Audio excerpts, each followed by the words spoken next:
বিশ্ববিখ্যাত পপ তারকা Madonna Luis. হাজার থেকে লাখ টাকায় বিক্রি হয় এই পপ কুইনের কনসার্টের টিকিট। কিন্তু এবার হলো ফ্রি কনসার্ট, আর সে খবর পেয়ে দর্শক সংখ্যা ছাড়িয়ে গেল 1.5 মিলিয়নের ঘর। এমনকি সেদিনের দর্শক উত্তাপ কমাতে পানীয় স্প্রে করেছিল দমকল কর্মীরা।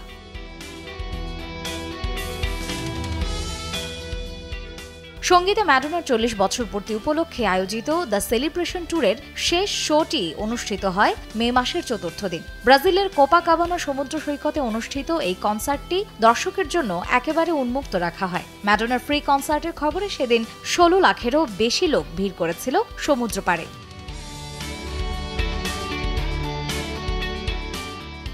জানা যায়, ব্রাজিলের রিও ডি জেনিরো অঞ্চলের বিখ্যাত সমুদ্র সৈকতের মনোরম পরিবেশ কনসার্টটির জন্য বিশেষভাবে উপযোগী করে তোলা হয়। তবুও বেগ পেতে হয়েছে কর্তৃপক্ষকে। দর্শক আসনে ভালো জায়গা পেতে অনেকেই একদিন আগে থেকেই সেখানে অবস্থান করেছিল। এমনকি ধনী ভক্তরা সমুদ্র সৈকতের কাছে কয়েক ডজন নৌকাও নোঙর করেছিল। সৈকতের আশপাশের দর্শকেরা তাদের অ্যাপার্টমেন্ট থেকেও কনসার্টটি উপভোগ করেন।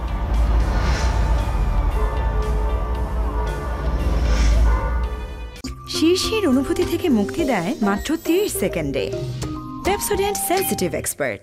সেদিন সমুদ্র তীরের তাপমাত্রা 30 ডিগ্রি সেলসিয়াস ছাড়িয়ে গেলে কনসার্টের আগে সেখানকার দমকল কর্মীরা হেলিকপ্টারে করে পানি স্প্রে করে। ম্যাডোনার ভক্তদের জন্য বিনামূল্যে পানি বিতরণ এবং কনসার্ট এলাকা ঘিরে 3000-এর বেশি পুলিশ মোতায়েন করা হয়েছিল।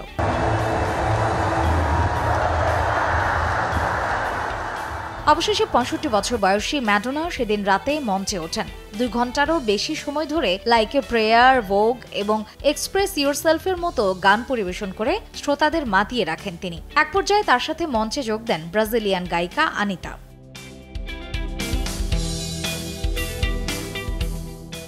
রিও রাজ্য সরকারের পক্ষ থেকে বলা হয়েছে, বাংলাদেশি টাকার হিসেবে তারা কনসার্টটিতে মোট 41.19 কোটি টাকার মতো ব্যয় করেছে। বাকি অর্থ বিভিন্ন ব্যক্তিগত স্পন্সরের মাধ্যমে ব্যয় করা হয়েছে। ধারণা করা হচ্ছে এই কনসার্ট থেকে আয়ের পরিমাণ হতে পারে প্রায় 640 কোটির বেশি।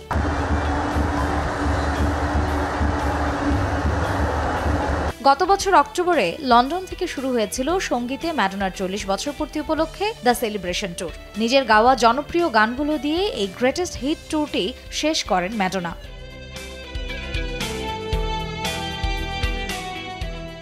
এদিকে গত বছর জুনে নিউ ইয়র্কে নিজের অ্যাপার্টমেন্টে অচেতন অবস্থায় পাওয়া গিয়েছিল এই সুপারস্টারকে। ব্যাকটেরিয়াল ইনফেকশনে আক্রান্ত হয়েছিলেন ম্যাডোনা। তবে সুস্থ হয়েই আবার পূর্ণ উদ্যমে দর্শকের মাঝে ফিরেই ইউরোপ এবং উত্তর আমেরিকা জুড়ে প্রায় 80টি শো করেছেন তিনি। মার্জিয়া শ্রেয়া, সময় সংবাদ, ঢাকা।